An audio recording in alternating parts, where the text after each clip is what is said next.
Welcome to the Family Brand Show. We're Chris and Melissa Smith of FamilyBrand.com, husband and wife, parents of 5, and we want to help you take back your family and to live life on your terms. And we know being a family can feel really overwhelming. Parents tell us they feel like they're being pulled in a million different directions.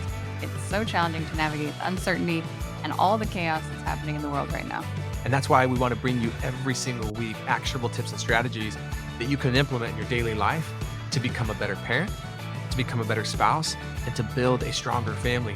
And look, there's never been a better time and a more important time than right now to take back your family. You can define what your family stands for, or the world is going to do it for you. And the world needs strong families now more than ever. And it starts right here with your family. Welcome to this week's episode of the Family Brand Podcast. I'm Chris. This is Melissa. First of all, I know you have maybe heard us talk about this, but the Family Brand Blitz happening November 7th and 8th. You must be there. It's not going to be for a lot of families. We have 30 couples, room for 30 couples. It's going to be incredible 2 days.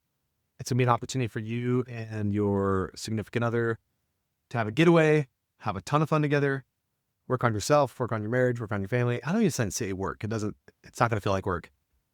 Improve, grow yourself, your marriage, your family. That's better.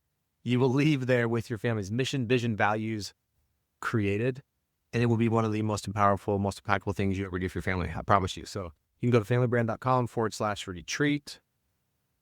We have early bird special pricing through The end of the month. the end of this month. A little behind the scenes, something interesting is whenever I'm writing about stuff on the website or like sending out an email, I never use the words like learn or that's all Work. learn or work or anything like that. I always try to use words like explore, discover. Have a blast. Yeah, because very early on we did some brand work and we realized like, all of our family brand clients are people who are like adventurous and do, those type of words are going to resonate with them more than like work. Yeah, come on a fun adventure with us November 7th and 8th in Phoenix. Weather's going to be amazing. It'll be one of the most meaningful things you ever do for your family. How about that? Yeah, that sounds, I would want to be there based on it. So today what we want to talk to you about is Chris just returned home a couple days ago from Girl Dad Camp. And this was their second year going. Chris took our 2 daughters, Ivy and Indy, who are 13 and 8. And last year they loved it.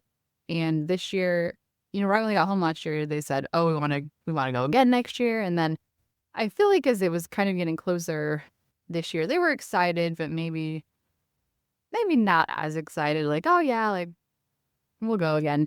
But then coming home this time again, they were just like blown away by how much fun they had together. And it was just so cute watching them talk about all the adventures they had with their dad. And obviously I was not there because it's Girl Dad Camp. So I'll give a little introduction and then let you talk about it and maybe ask you questions. But it's hosted at BYU in Utah. And it was just Friday, Saturday, like half day Sunday. So it's pretty short.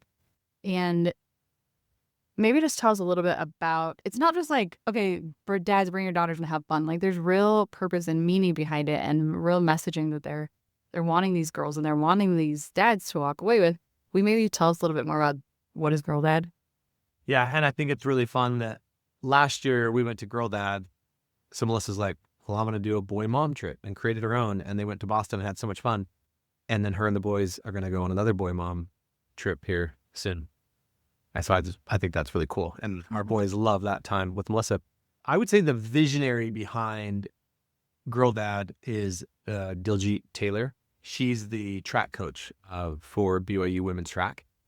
And I'm pretty sure what inspired it was when Kobe Bryant and his daughter passed away. That was kind of what started this idea of I want to create a setting, an intentionally created setting for girls to be able to come to something with their dads and connect in a meaningful way and build it around a theme of sports.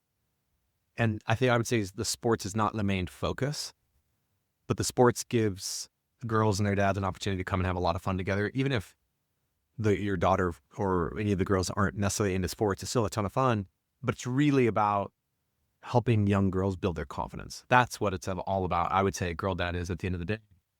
It's just, yeah, it's so fun. It's very well run. It's very organized. So it's BYU women's track coach. It's their head volleyball coach and the girls' head basketball coach. They're the three that kind of collaborate, and lots of obviously support from the university. And they provide all your meals. You have to provide, you get your own hotel or Airbnb, but everything's organized. And you just have a ton of fun. And so I would say the bigger mission behind it is for girls and their dads to strengthen their relationship with, I would say, the sole purpose, though, of helping young girls build their confidence. And it's super cool because they have these different stations that are very well organized for the day and a half of activities. So Friday and Saturday is a day and a half of activities. Sundays has more of a spiritual focus. But the activities range from super fun, like we swam together, we played pickleball, soccer, basketball, ultimate frisbee, jewelry making, which I should have been wearing my, I made a really cool Girl Dad bracelet, if I say so myself. Did you say gymnastics? Gymnastics, yoga. And what's cool is, like, again, whether a girl or her dad is any good at any of those or even has interest, they still make it fun where everyone wants to participate. And yeah, there's a dance. There's a dance competition, which me and Ivy and Indy, we got to the final round. We came really close. Maybe we'll have to post a link to a video of that, because I love that video. It's a little bit embarrassing for me, but just seeing my girls so free and having so much fun out there dancing was awesome. And I would say one of the most meaningful stations is what I think they call it, the Believe station, which this is the only time at the camp they separate the girls and the dads go, and Diljit Taylor talks to them about, hey, here's what's going on in your girls' lives at different ages, and here's how you can support them, and here's how you can pour into them. And then they give you a journal for each of your daughters. So I have 2 daughters, so I got 2 journals. You get to write a note to them. And then while you're in doing that, your girls are in their own station with Diljit also goes in there, pours into them. But another thing that's really cool that I think the young girls love is that all of the coaches running all the stations are BYU female athletes. So like these girls who are athletic, but yet like older, so they look up to them, but still young enough to be relevant. And the girls do such a great job of pouring into your daughters. And so while the dads are in, learning about their daughters and learning about how to support them, your girls are in there doing like affirmations and writing in their journals. And they get these really cool Nike Believe journals. And this year they gave them these really cool Nike backpacks and these Nike hats that say Believe.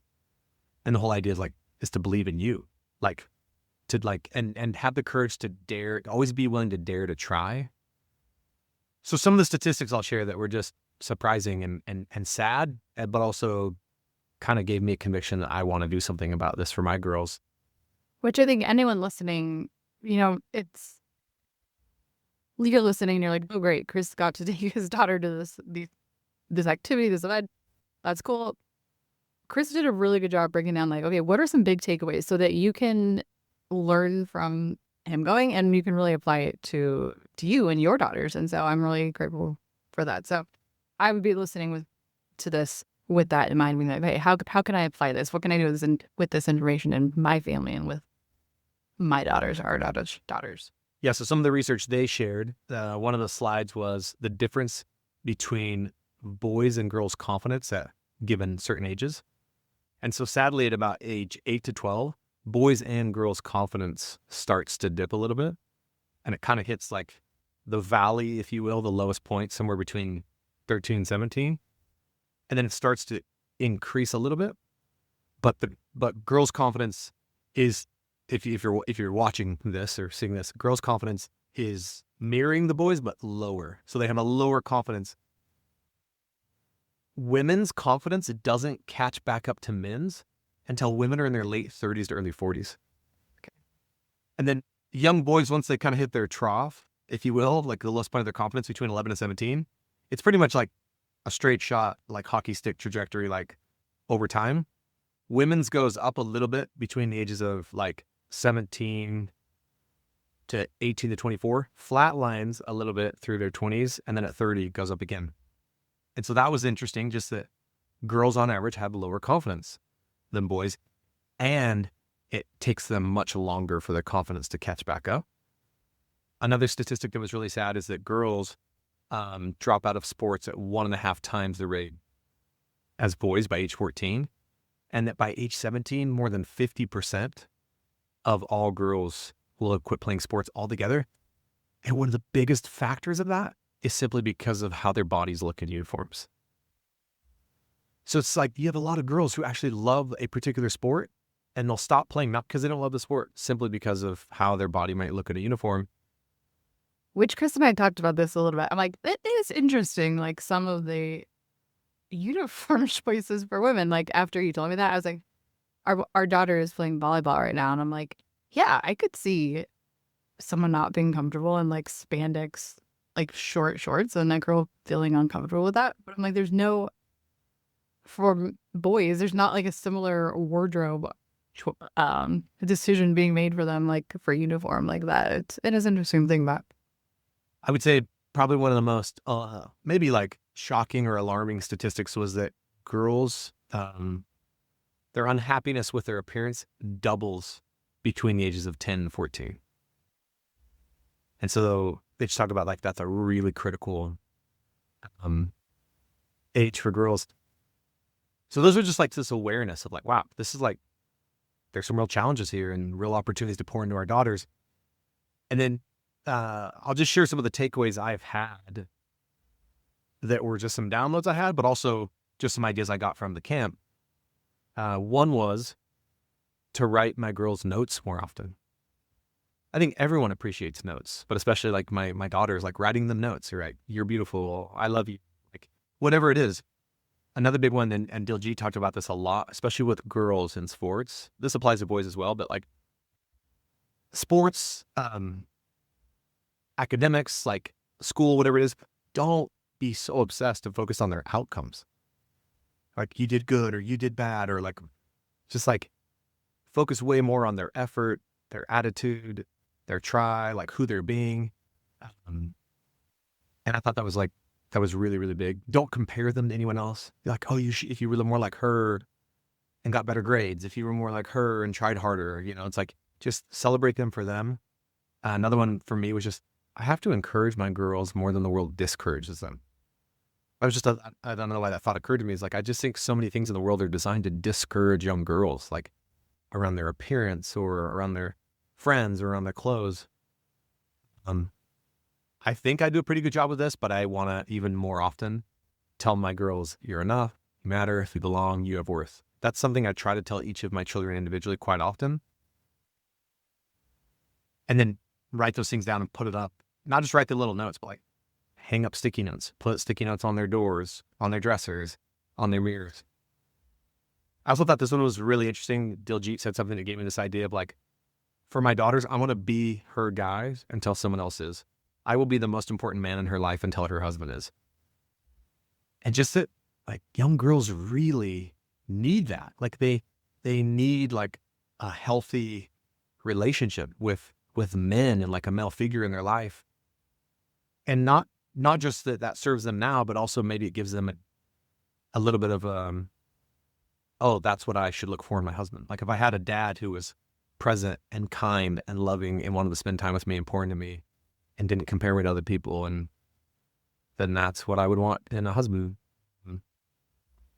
Diljeet encourages us to ask your girls more often, like, what are your dreams? And she said something that really hit me. She's like, yeah, and your daughter's dreams are going to change, but like, you want to know what your 8-year-old daughter's dreams are, because 8-year-old dreams are just like beautiful and magical. And like, you want to know what those dreams are at that age. And it's less about what her dreams are, but it's more about inspiring her to dream. And one of the things that Ivy and Indy have manifestos that we have helped them create, which is a series of like I am statements that they've had for, I don't know, a few years now. So Ivy and Indy wrote theirs in their journals, and Indy even said she said hers out loud in front of the group, which I thought was really awesome. But she wrote a couple of things based on their journaling. And one of them was, when I grow up, I will be a powerful woman. But it was spelled WOI WOMIN, women. Women. I will be a powerful woman, and I will always dare to try. So, This is really funny. Now you telling me that is she started school this week and she's technically homeschooling, but I have a friend Rainey who is helping me out several hours a week the actual like school. And she was telling me so Indy goes to Rainey's house and Rainey has a little baby and Indy just loves it. But she was telling me, I wonder if we could do dress like a businesswoman day. What it's cool.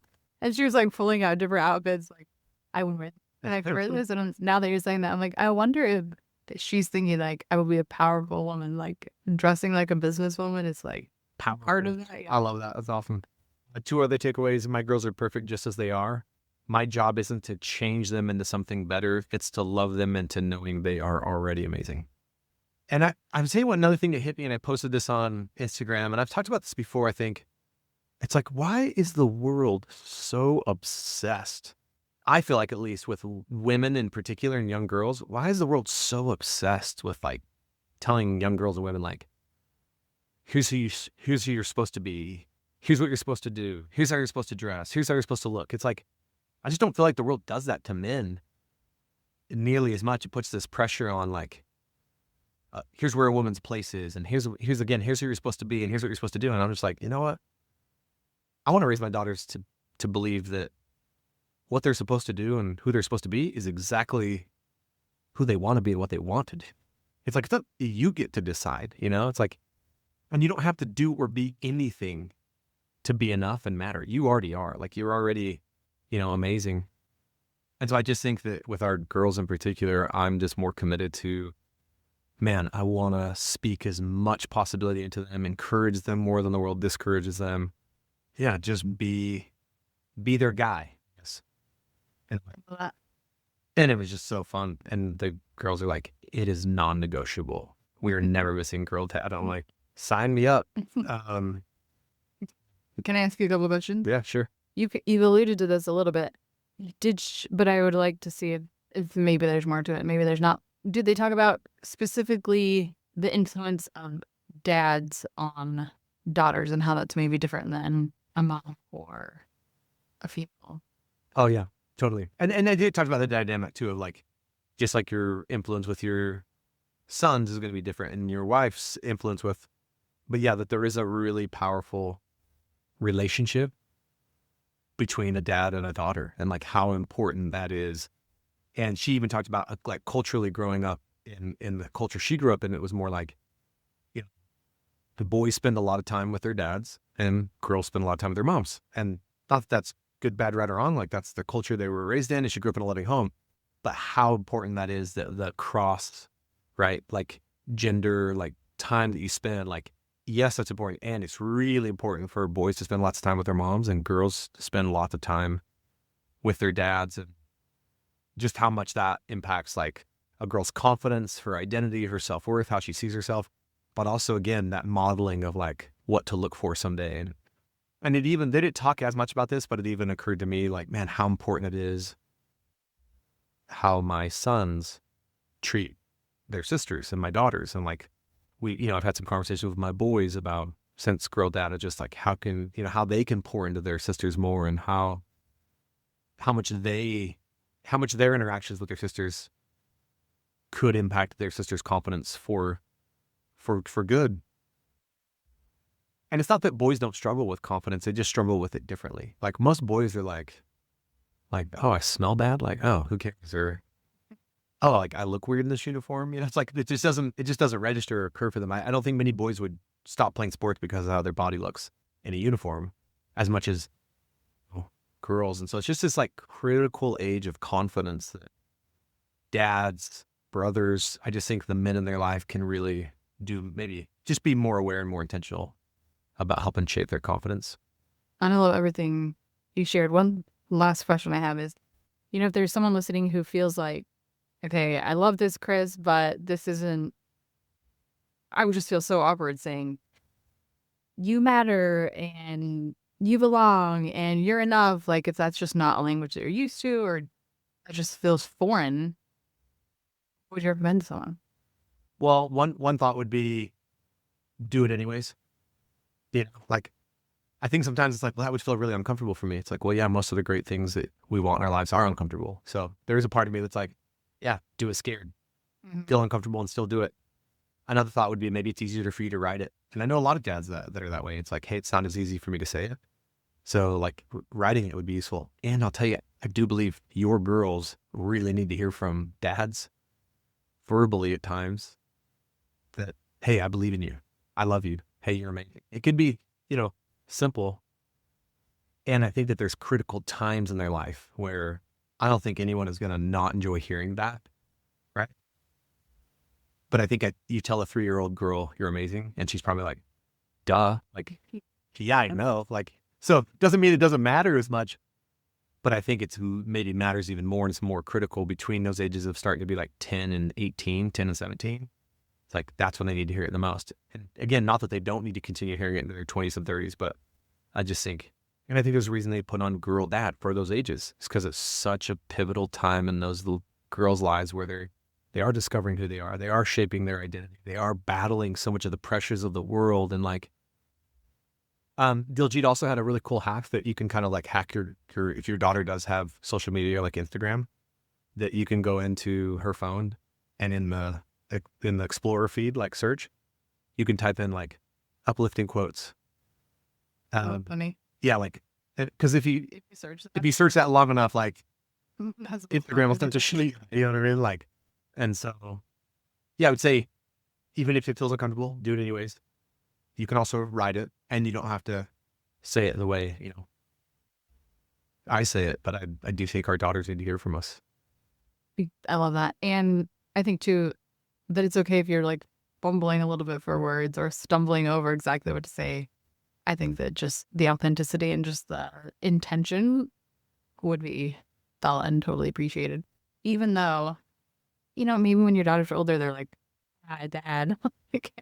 It's still going to like impact them, and it's still going to like move the needle for them, whether they act like it or not. Yeah, they also talked about that. Like, and again, nothing, really will also compensate for quality time. So just like spending time.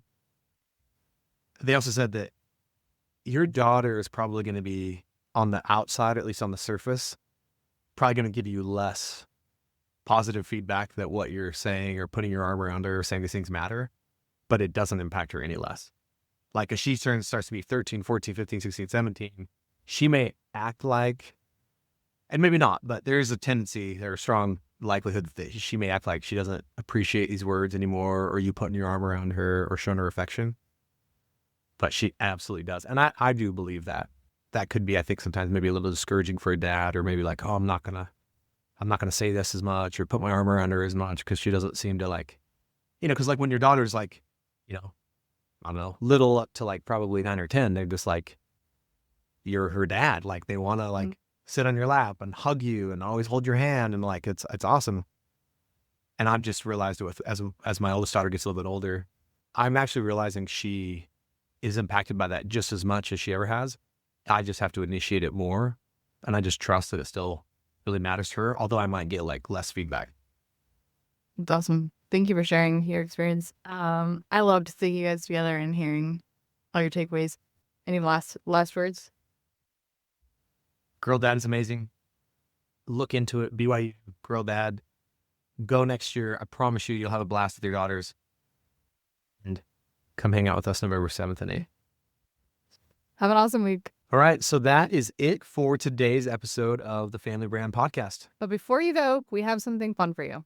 Yeah, like if you've ever wondered, okay, so how's our family culture actually doing? We've got an incredible quiz for that.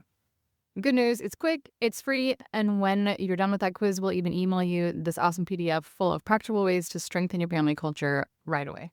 So all you have to do is go to familybrand.com/quiz, take the quiz, grab the PDF. We'll see you next time.